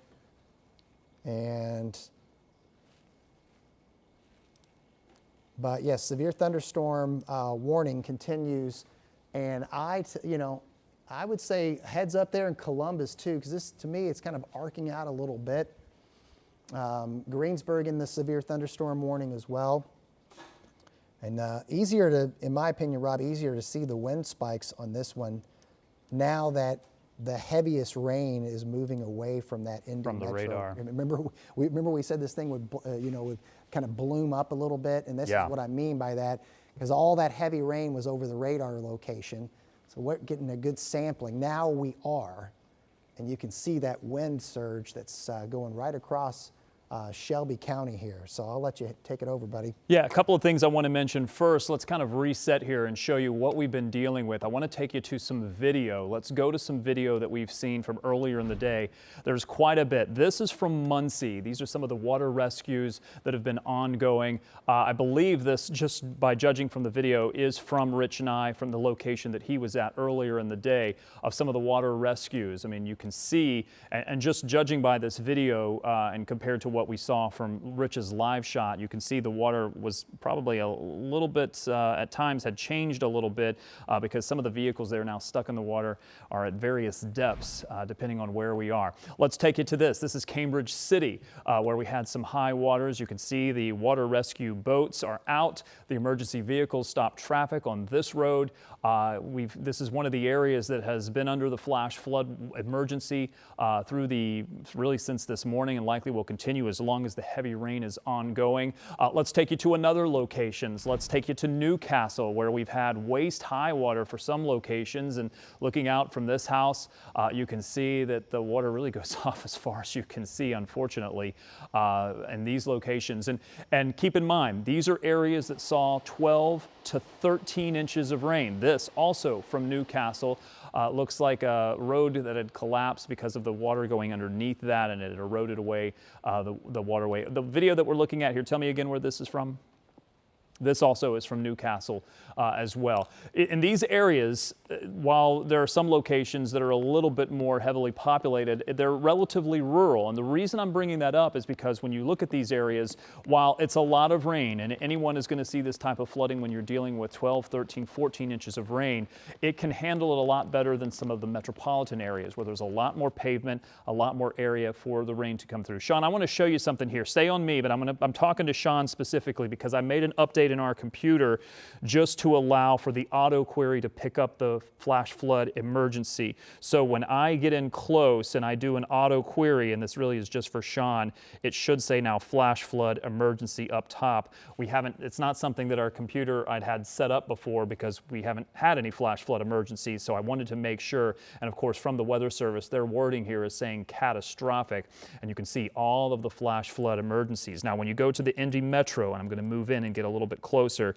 you can see that this is considerable. So the wording here is slightly different. The National Weather Service within the last couple of years has started adding this verbiage, this tagging to each of the warnings to let you know how it compares, for example, from a base flash flood warning or a base thunderstorm warning, kind of the lowest level of those warnings. Still important, and still we want you to be aware of it, but then there are additional threat levels. There are additional categories of those warnings. We take you a little farther to the south, and let's see the new flash flood warning that's farther south that includes Johnson County is one of those base warnings, but once you go to the east, we have the flash flood warning there that is considerable, and of course once you get into parts of eastern Indiana, you get into those flash flood emergencies. Just something I wanted Sean to notice very quickly while I'm here, and I wanted to show this because I see it out of the corner of my eye. This is that same view, Shelbyville, where we were talking about the severe thunderstorm warning pushing through. Can barely even see the roadway at this point. Also some gusty winds at this location, but not nearly as strong as what we would expect from the severe thunderstorm warning. You can see certainly the trees are picking up And Sean made a good point earlier about all of the rainfall saturating the ground. Now it's not going to take as much to uproot any trees. You know, many trees, if they don't snap and if there's not something that's broken off, they'll push the whole root ball up. I know you've seen it a million times. That can happen much more prevalently when we have saturated ground, when we've been talking about flooding that's been ongoing here. And then also, just out of the corner of my eye, I see our other NDOT camera. Briefly wanted to show you that one. So looking at a lot of different locations that are still seeing the flooding ongoing. We are looking at storm reports here just within the last 6 hours. Look at the concentration on the right side of your screen in the eastern part of the state. That's just the last 6 hours. But when you go back 24 hours, we add in the severe threat that we had yesterday, the downed trees, the downed power lines. We saw the church on the southeast side of Indianapolis that was struck by lightning, and eventually the steeple was removed from the top of that church. We also saw the house in Broad Ripple that was struck by the tree. So there's been a lot of impact here in the metro, and of course not to mention the huge wind event that happened through Lake County that the governor was talking about just a little bit earlier. Then we add in the day before. Remember, we're going on day 3 now of this consistent pattern of storm system after storm system after storm system of moving through, and I can show you that here with this. Let me see if I can get the right one. So this is the last the last 48 hours, and you're going to see each day we had probably 2 waves of storms, one that started there in the northern part of the state, then we had a batch roll through, then we had another batch that rolled through, then we had this third batch that rolled through. What surprised me last night is we had a couple of storms that popped up that were on the southeast side that were producing hail, and then all of this heavy rain began to materialize, and watch the flash flood warnings pop up, the flash flood emergencies, then this batch of rain, still getting in on some moderate rain here, not the heaviest of the rain they've seen, but we need to get that out of here. And it looks like, let me actually go into just the last 6 hours or so, you'll see that now we're finally starting to maybe get a little bit of a break from areas to the north and west. Once this system moves by, if we can stay dry here and push that into central Indiana, we'll get a break before the next system rolls through. I talked about this a little bit earlier, but let me talk about it again just while I have you here before I send it back over to Sean, talking about where we are right now compared to where we're headed. Now, through this evening, we're hoping this whole line continues to drop to the south. If it does so, we can get a break north of Indy and hopefully, especially east of Indy. Watch how things redevelop to the south and west. If that happens, we could see areas from Terre Haute to Bloomington down to Louisville that are going to finally start to get in on a little bit more of this heavy rain that we've seen associated in the eastern part of the state. And unfortunately, those locations may get stuck in a rut here with system after system. Then we may rebuild this on Friday morning in the same locations that are dealing with flooding right now.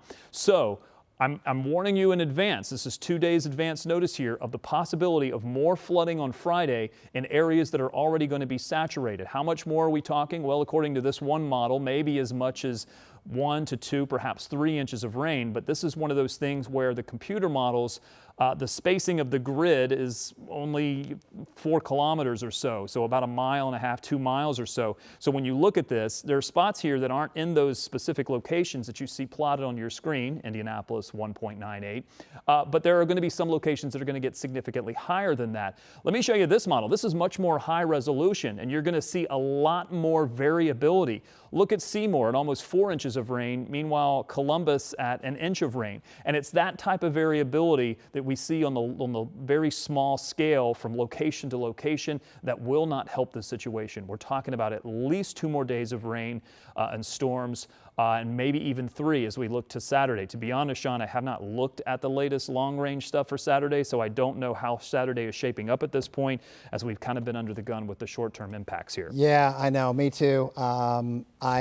I brushed it a little bit this morning, and I got a couple of cameras here. So this is 74 in Shelbyville, near Shelbyville, within a severe thunderstorm warning, and we'll get back to that when it pops back up. I will tell you, things are tamer now here in the metro area, but I do want to spend a little time on radar and specifically the wind surge that's moving through Shelby County heading toward Greensburg. And I was looking in the chat room, Rob, and they have the same line of thinking as us in terms of what it may take to knock down some trees today. And, you know, yes, versus the 60 to 70, 40, 50 might do it because of, again, and you were talking about this, the saturated ground that we have in place. Connorsville, you're under a flash flood emergency, and you have a blast of very heavy rain that's on the way. This one's moving quicker than this morning, but it is going to take some time to go through. I want you to be prepared for that. That also includes Richmond. You got another burst of very heavy rain, and all of these counties, by the way, are under flash flood emergencies. Looks like they issued a new flash flood warning now to the south in Bartholomew County. All right, yeah, so we're going to get some more added to this, and I thought we might. Let me, all right, so that's what Rob's talking about there. So we've got Columbus now under flash flood warning. All of these warnings have been going. Johnson County, you're under a flash flood warning. And then let me show you the wind surge. Sean, I don't think I can ever recall this much coverage of flash flood warnings in the area. It's been a while. I will tell you, we had a couple events. We had, of course, the wettest day on record in Indianapolis was Labor Day 2004. So I want to put that, for those of you who live in Indianapolis and remember that morning where we had double our monthly rainfall for September. Before 8 o'clock, we had 7 inches of rain. If you remember that day in Indianapolis, some folks have had double that amount. So just kind of put it in perspective. No, I don't think using the, we try to keep it as real as possible here, but and again, I would have to go back and kind of do some digging and through some of those stats, Rob, but I would agree with you. And certainly, I don't recall this many flash flood emergencies in this area. I just don't, I can't, not in our viewing area here. So here's the wind surge that we've alluded to coming right across I-74. Let's get in a little closer on this. We mentioned Shelbyville, and might want to add too. Let me do 1 hour wind reports, and I'm going to take off the warning just for a moment. St. Paul, so the worst is just about through you. Shelbyville, going to be cutting through St. Paul, Flat Rock, and Greensburg, moving your way. Let me take off the warning, and then just want to stress that. So that's radar sampling 58. Even if all of that doesn't get to the surface, I would say you're probably going to, get a 50-mile-per-hour gust with it, the way it looks. And this thing's moving quick. I'm glad it's moving quick. That may actually bode pretty well for the rest of the afternoon. I wanted to get out of here, and because listen, as we were showing you Rich's, with Rich's live, there are people that just can't get back into their homes right now. I want this flooding to go so they can go at least get an assessment of what they're going to be dealing with here, and then we will have to worry about the river flooding that's going to take its place. But for outdoor, because we've got school pickups that are going to be happening here very shortly where you had school today. We know there was a lot of school closures, unfortunately, on the East Central, but for the metro area and points to the northwest, there may be some pops of lightning. Can't rule out we might have another little burst of rainfall here. The atmosphere is, you basically take this zone and points north, fairly used up. You can still see there's some lightning going on. The strongest storms now are going to be migrating to the south and southwest. I'd like to take let's do this just so we can get a bigger perspective here. Yeah, if you remember, we were saying this should eventually go more south, and it's starting to behave that way. And then we've got those big storms that are over the southwestern part of the state. I want to spend a little time with those as well. So that's the severe thunderstorm watch. There's a new severe thunderstorm warning. That's going to be for parts of Sullivan and Greene counties. All right, so let's give you the particulars on that. And this is an area that we thought might get a chance to flare up a little stronger there. Now, hang tight, let me do a different, and this will be for 60-mile-per-hour wind potential. That's what most of them have been for today. All right, so parts of Davies Green, Knox Sullivan, near 60 mile per hour. That's going to go until 3:15 p.m. And then as we move around here, there's the other severe thunderstorm warning. All right, Greensburg, and then all of the flash flood warnings. And What's been interesting about the Greensburg area, Sean, is that they've actually received quite a bit of rain here. Sorry, I was just also looking at a new accident that appears that's happened over on NDOT. I'm going to get to that in just a second. Let me show you what we're looking at here. Yeah, there it was. I'll pull it back up over here. That's on NDOT 2. I can grab it for you.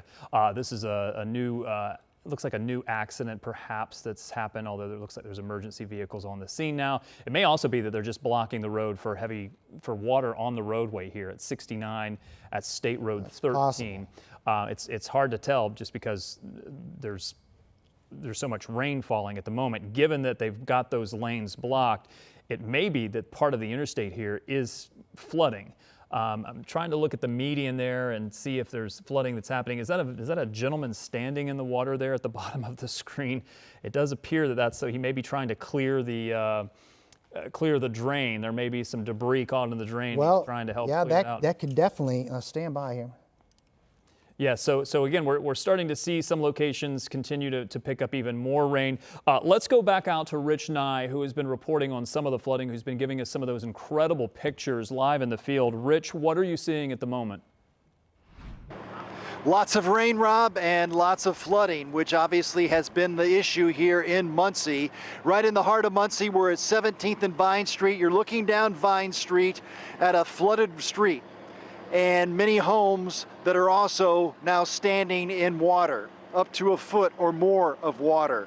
Looking down this street, maybe a block or so, you can see what looks like a trailer or a truck of some kind, and then behind that is what's left of the car that you can see, where the water appears to be up to the windows nearly.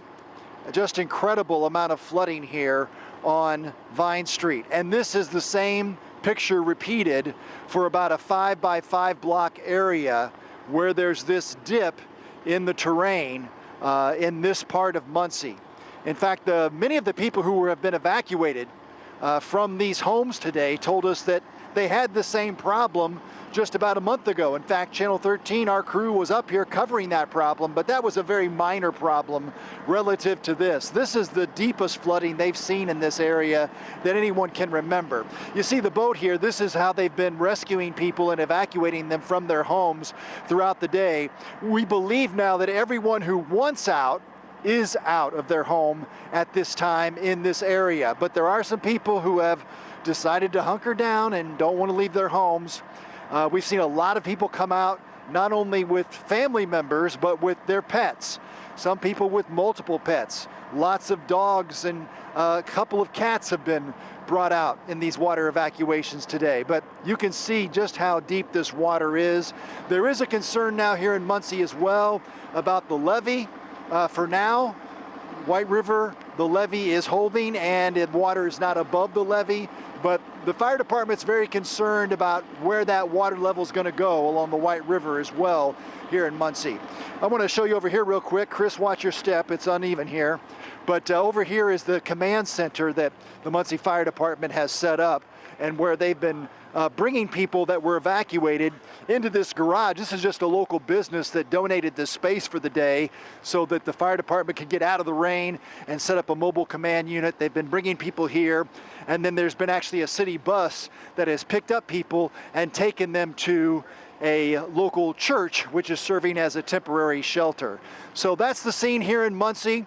The rain is steady, not heavy rain, which we have seen for a lot of today, but it's still coming down and coming down consistently and coming down what I would consider a steady, heavy rain, but it's not pouring. And honestly, Rob and Sean, it has actually poured here for hours upon hours since we've been here in Muncie since about 10:15 this morning. And the people tell me that they started having the flooding problems about 6 a.m. this morning. So I don't know how long it's been raining consistently, but at least 8 to 9 hours here in Muncie. Rich, I wanted to ask you a question just from the time that you've been there. First of all, how long have you been on the scene, and is there a watermark that you've been watching somewhere where you can tell whether the water is coming up or going down? It's definitely coming up. Since we got here at about 10:15 this morning is when we arrived at this exact location. And we'll walk back down here by the boat and I'll just show you. So I've got my wading boots on so I can go out here a little bit. So they've moved these barriers back. But when we came this morning, and Chris can back me up on this, I would say the water line was about right here. Does that sound right to you, Chris? Yeah, he's giving me the thumbs up. The water line was about right here when we got here this morning at 10:15. And maybe a better gauge is those cars over there were on dry ground, or at least were not underwater. And so you can see the water has risen up a couple inches, almost to the bottoms of those cars. And then on the building here, which is serving as the command center, the water is right up against the building. Fortunately, it's built up a few feet on those blocks, and not basement, but on that platform of concrete. But this water has filled in this entire area. So the water continues to rise here since we've arrived. And now that's been, almost 5 hours or so that we've been in Muncie. And the rain keeps coming and the water keeps rising. Hey, Rich, also you mentioned about the levee that's there in Muncie that's for the White River. Sean and I have been talking about how the flash flooding is going to come up and then go down, but the river flooding may be something that we talk about for days. Do you have any more information about that levee, where it's located, what the concern is right now? I believe from my experience that the levee is right in downtown Muncie. But I'm not a local, and so I don't want to speak about what I don't know about, but I know that they're watching that area, and those folks who may be watching, if you live along the White River in the levee area, and they just are asking right now, keep an eye on that. They're not forcing evacuations there at this time. At this time, the water is not over the levee, but if the water rises to the point then where it's over the levee, that's when we can see dramatic, more rapid flooded areas here in Muncie. Hopefully that will not happen, but I know you guys have been alluding to, we may not see that crest level then till tomorrow, right? Yeah, absolutely. And we're going to go to Sean, who's got that information. Sean, what are we seeing when it comes to the White River potentially rising and flooding, especially in this area that Rich has been talking about? Yeah, so I was able to grab this off of the National Weather Service site here. And this will update. They'll get some new information. So this was the latest forecast. Tomorrow morning, cresting at about 15.5 feet. That's major flood. That's a major flood there. Record is 22. But this will get some new data into it. And so we could conceivably see the forecast crest time and peak value increase a little bit. So this is in Fayette County, and I'll have to update this one too. So Lindsay, we grabbed this one a little bit earlier before we started doing continuous coverage, but a 23-foot crest at that alpine location would be 4 feet above major. And then this is in Anderson. I grabbed this one just a little bit ago, not far from a record crest. And you can see there's tomorrow morning, or it's at midnight. So likely going to get switched a little bit. So what's interesting, Sean, is how much coverage we've seen with the rain. This hasn't been one small spot. Look at the coverage that you're seeing there on the map. So all of the red is flash flood warnings. Now that doesn't hang tight here. These are all flat. And Rob and I were talking, have we ever seen anything like, I haven't seen this many flash flood emergencies in our viewing area all at once. These are all the flood warnings that are ongoing right now. Let me go back. I want to go back to that. But these are the flash flood emergencies. We just don't see them very often. All of Delaware County, all of Madison and Henry, Wayne, Fayette, Union counties here. So just an incredible scene unfolding here. So we've got the flash flooding that's going on. And then, as we were addressing there, we will eventually have to deal with the river flooding. In addition to that, Sean, one of the things that we're also tracking is how this is going to impact the afternoon commute. We're seeing a lot of concerns on the roadways right now. Let's take you to a few locations. Let's go to some NDOT cameras. They can either pull my camera or they can pull the NDOT cameras manually, either one.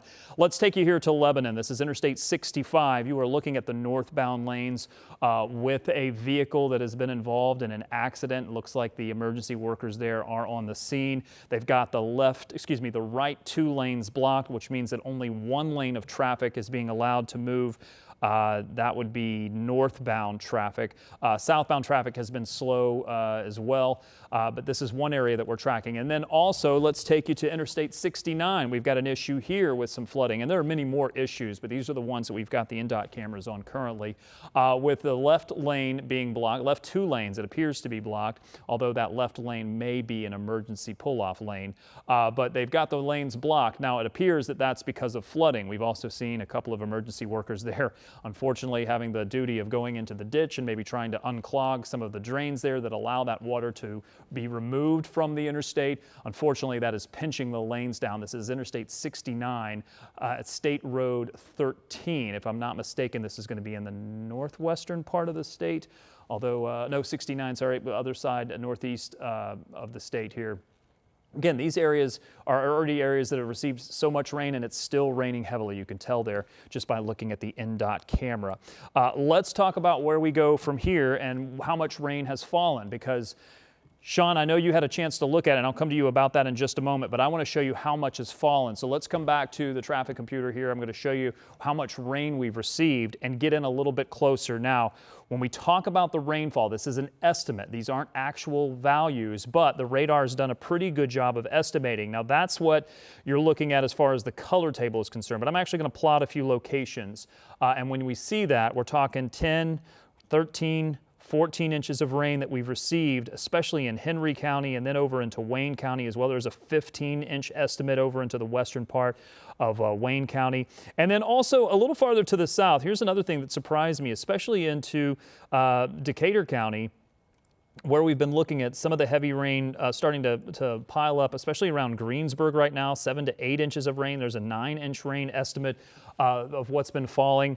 And so there are going to be areas, especially down south, that haven't received as much rain because it's still falling, that we're going to start to add on to it. And I wouldn't be surprised if we start to see an increase in some of the numbers of flash flood warnings. Now, the thing about flooding is it's not necessarily how much is falling, but it's how much is falling at what rate. And what I mean by that is you can get 9 inches of rain. If you get that over a week's time, that's better than if you get it over a day's time. 9 inches of rain is still a lot of rain, but if you get it in a very short amount of time, it just has nowhere to go. Everything is about time. Time is of the essence here. If it falls in a short amount of time, in these areas that are already pretty saturated, it just has nowhere to go, and as Rich has been showing you, the water level is rising. Eventually, all of that will finally be able to drain into some of the rivers. Then this becomes a river flooding problem. And given the amount of coverage of flood warnings that we've had, flash flood warnings, flash flood emergencies, all of that rain is going to eventually get into all of the rivers, and the rivers are just going to be swollen. Unfortunately, the areas, the White River that Rich and I was talking about, that's going to flow downstream, even to areas that perhaps didn't receive that much rain, and that may lead to some additional river flooding, also for the Wabash, and eventually down south into Bartholomew County for some of the river flooding there. Sean, we were talking about some of the concerns about getting into maybe later this week. We're in the thick of it right now, but you kind of had me a little concerned while Rich was talking about some of the potential for this week. Yeah, so we're jumping ahead here. This is this evening at 7 o'clock here. Bulk of this is going to be gone. I do want to get into tomorrow. So now I'm showing you the severe weather threat. What I need to do is grab there's a product that's called Excessive Rainfall Outlook, and I'll have to put that one together. We'll try to get that one ready for 4 o'clock. This is, and this uses high-res model data. Keep in mind, it's not going to be exactly right, but the idea is that storm clusters are very possible again tomorrow, okay? And then I want to show you Friday here. This is more of a cruder look. This isn't a high-res model, but we're going to be still on the edge of that hot dome, that ring of fire that we've been talking about for multiple days now. And again, it's potential for some severe storms, but most importantly, and unfortunately, potential for heavy rain. I did get a chance to dive into some of the moisture data in terms of how, like, our dew points are going to be well into the 70s into the weekend, and we're still going to have these disturbances tapping into that air. So I think even Saturday and Sunday, I'm not saying we're going to have rain nonstop all day, every day, but I do believe we're going to still have storm clusters even into the weekend. We will, each day as we get closer to the event, we get then we can kind of narrow down a timeline perspective, okay? So we still have some heavy pockets over Hamilton County right now. Not severe, but as we get ready for these school pickups and then after school activities, it's going to probably be a situation where we'll have some rain that's going to linger around the metro with rumbles, occasional rumbles of thunder. Now, as we get a little bit farther south here, we've got the severe thunderstorm warnings. Those are just outside of our viewing area. And then we've got just heavy rain that's falling there, Columbus into Greensburg. And then let me just double check here. Yeah, we do have still that one continued severe thunderstorm warning. Parts of Greensburg there, Williamston. Let's grab the velocities real quick. Yeah, a couple of wind spikes that are moving through the severe thunderstorm warning area. Let's get a couple of, over 50 plus. So we're probably still going to see some of this 45 to maybe 55 plus on the wind as it surges southeast. And then the other area, which is going to be a little bit farther than our viewing area here, over southwestern Indiana. That's the strongest wind surge here, but it's just remarkable what we've seen today. And as we move forward, Rob, I mean, we just have to be on our toes, partner. Yeah, so here's what I want to do. I want to reset, and if our producer in the booth is able to at some point, give me a cue. I want to pull up some of that video again that we had. When you have that, let me know. In the meantime, I'm going to talk about what's happened over the last 2 days, because this isn't something that just materialized shortly. This is something that has been a couple of days in the making. Let's show you some of the video that our crews have been out and about. This is from the same location where Rich Nye is located. These are some of the water rescues that were ongoing earlier in the day today. This is the same rescue vessel, I guess you could call it, boat, that they used earlier in the day that Rich saw kind of near those barricades. Rich has said that the water level there is continuing to rise. And again, this is a factor of rate of rainfall over a certain amount of time, and then how long, what's the duration. Unfortunately, the duration it's been raining there since really about 2 this morning. Rich said some of the residents there were saying that we had flooding starting around 6 a.m. Cambridge City is where you're looking at this image from. Again, the water over the roadways. This is something that we've seen repeated multiple times. This is in the western part. This is in the eastern part of the state, I should say, in those areas that really have been seeing some of the heaviest rainfall. And again, another video here showing you a house that is surrounded by water. In a location that when we're talking about 12 to 14 inches of rain in many of these areas, this is the type of flooding that you're going to receive. On top of what was already saturated ground, but just within the last 24 hours, you can see the water level there coming up the steps in this location. This is in Cambridge City. Let's also take you to another location. We're looking at Newcastle here, where a road has been washed out by the water, by the flowing water underneath it, and then also additional flooding that's starting to approach some of the houses and structures there. This is most of the flash flooding that we've been seeing. The flash flooding is going to be quick up and then relatively quick down. Usually it's quick up and quick down, but as long as the rain keeps going at the same rate, we may actually see this continue to rise. The question now remains, okay, that water is going to get into many of the low-level creeks, and then those creeks will go into the larger tributaries, and those tributaries will go into the rivers. Then it becomes a river flooding situation. What you're looking at here is the last 48 hours, and it's going to reset here once it gets to our time. There's our current time. It resets. Watch some of the areas, especially in the northern part of Indiana and Illinois, that really start to develop, and then you may see this redevelop again. And this whole axis that all of these storms are developing on It happens over and over and over again. Yesterday, we dealt with one storm system in the eastern part of the state, then the central part of the state, then the western part of the state. Then overnight, we had more storms develop, and watch this area. This is what's led to the flash flood emergencies that have happened today. This is through midday. Then you had this axis of rain that just stayed there for quite a while. I'm going to let that replay again because I want to show you again what's been happening.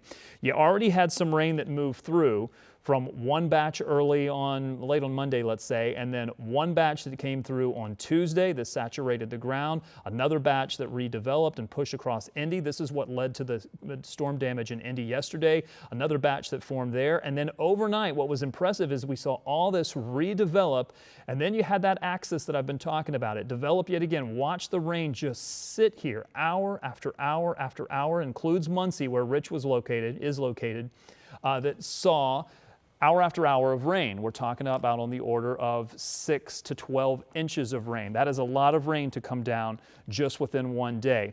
Let's also take you in just a little bit closer here and show you what's been happening with the warnings, get you reset on what's been going on there.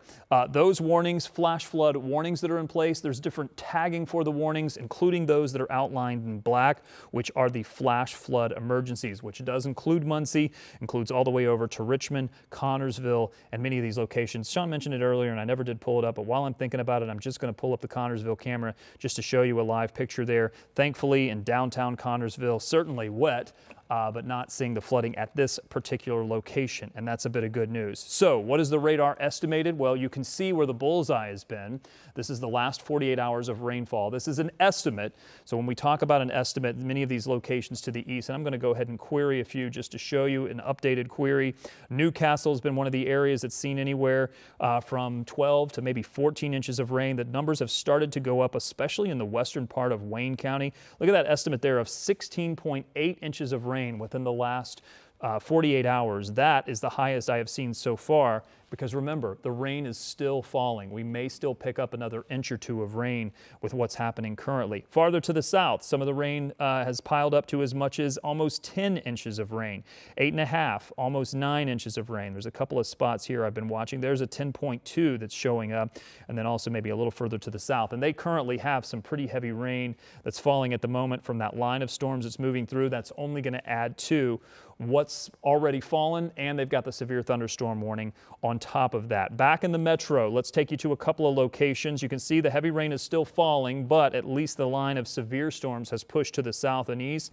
Let's get you updated on some of the NDOT cameras. Let's start with NDOT 2 here at Interstate 69 at State Road 13. What we've been watching is the left lane there, several emergency vehicles. It looks like the water level has gone down in that area between the interstates, the lanes. I've been watching this, and it looks like that water level has certainly gone down a little bit. That's a bit helpful. We want to continue to see that. And then as we take you to Interstate 65 at Lebanon, this is the vehicle that had an accident earlier. That's the vehicle. Looks like the emergency folks have maybe gotten the person out of that vehicle. They were trying to do that a bit earlier. Now they still have the backup where only one lane is open. Again, this is 65 near Lebanon. You are looking at the northbound lanes. I just had to orient myself there. Northbound lanes that are slow. Of course, the southbound lanes are going to be slow as well, but the northbound is pinched off to just one lane of traffic that's being able to go through, and of course, that's going to cause a significant backup. Wind gusts right now, 17 miles per hour over at Eagle Creek. Other than that, I haven't seen anything too impressive. Farther to the south, there's a couple of 20 to 30 mile per hour wind gusts. And of course, within the severe thunderstorms, those may be a bit higher. I showed you this earlier, but I want to show you again. Here's some of the storm reports. Now look just within the last 6 hours in the eastern part of the state, you see all of the flooding. Now I'm going to show you the last 24 hours. This will include the storms that came through yesterday. Look at the hail reports, the tree down reports. The rain reports, the wind damage reports.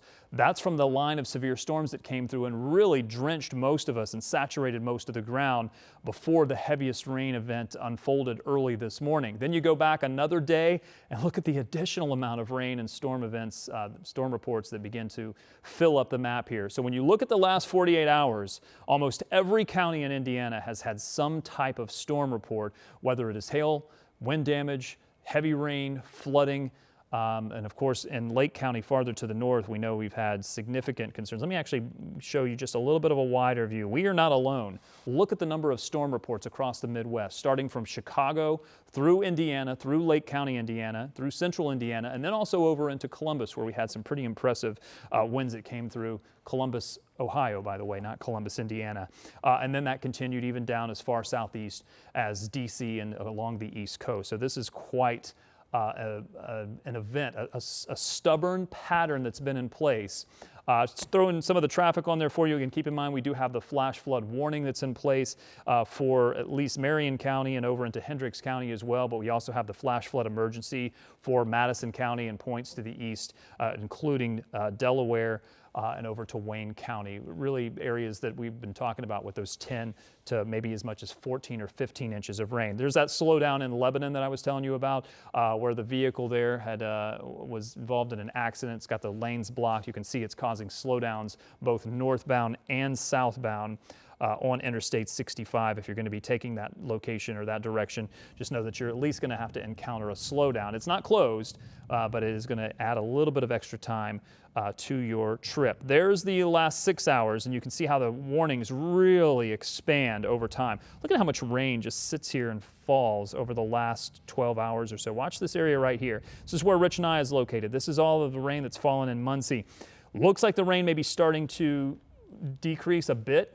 We hope that trend continues. There's a break coming back to the west, not necessarily going to be dry. There may be a sprinkle here and there, but we'd like to see that break continue. And again, this is the area that we've been watching. Sean, any new information that you've seen that's been coming out here? I wanted to check back in with you and see what you've been watching. Well, you talked about the river flooding, so we've been watching the gauges. Okay, and so as we eventually are going to transition from this flash flooding to river flooding. This is in Shelbyville, latest hydrograph here, with a peak roughly 19 and a half feet, not far from a record stage there, and certainly major flooding. Once it gets to 18 feet, that is major flooding for the city of Shelbyville. That peak right now, forecast tomorrow evening at 8 p.m. This is Muncie. That's at 8 a.m. tomorrow. We'll see if that deviates a little bit. Either way, we're going to have several gauges that are going to be in flood here with as we talked about, transitioning from the river flooding or the flash flooding to the river flooding. We still have plenty of that. We got new severe thunderstorm warnings that have been issued for east central Indiana. This is just outside of our viewing area here. We kind of dodged a lot of the severe wind with this today. We've had a few strong gusts, but we've certainly missed, thankfully. But the trade-off, unfortunately, has been we have not missed on the intense rainfall here. So all of these counties, as Rob was showing you, under flash flood warning. And now it looks like I believe we have a tornado warning. That's just outside of our viewing area as well. That's down across the southwestern part of the state. You see just north of Vincennes here, a little radar rotation being detected. But again, outside of our viewing area, that's for Knox County, radar indicated rotation at 345. And that is within an area that it's had way more heating today. Much more unstable, and that thing is going to, let's just show you the movement on this. So this is going to be moving toward the southeast. That will stay out of our viewing area. That portion of the storm will, but Bedford, we do want you to watch this one here that's coming out of Linton. Right now you're okay. The roughest with this is that southern side of the storm is likely going to continue to track toward the southeast and just outside of our viewing area. We'll take a little break. They would like for us to take a little break here. We will have team coverage beginning at 4 p.m. on Channel 13. You can see it here on the stream, and we're going to have crews out live. Stay safe, stay weather aware. We will keep you updated.